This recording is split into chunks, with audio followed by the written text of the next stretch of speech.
Christmas comes early for Westside Elementary School students. As you're about to see, it's all thanks to a Lafayette church.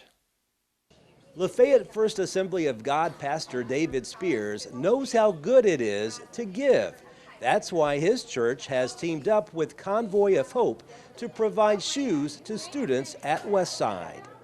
We're partnering with Convoy of Hope, an organization that goes out and they try to help rural churches, and we try to be a partner to our community, trying to partner with the schools and businesses in Macon County. Of course, we pastor here in Lafayette, at Lafayette First Assembly, so we want to be more about getting outside the walls of the church and be more community focused. There's a great need here, but actually they're so appreciative, of any resources that you can help them with. This is a wonderful school, wonderful principal, a great place, but we just want to partner and try to help send resources to them. I was shocked.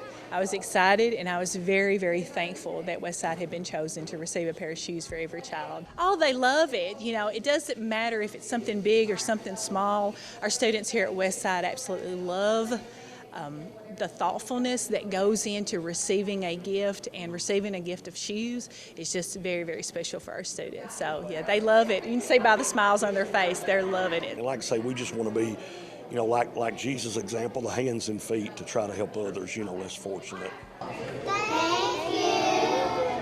I'm very thankful and very honored that we live in a community that has churches and community members that want to go above and beyond to help our students here at Westside and within our whole entire county. We live in a great county. We live in a very blessed county, and I can say beyond a shadow of a doubt that God has blessed my school. It's nice to know there are still good people in the world when we hear so many negative stories of things going on around us. The kids at Westside truly learned there are others outside of their family who care. Reporting from Macon County, Barry Hyatt, NCTV.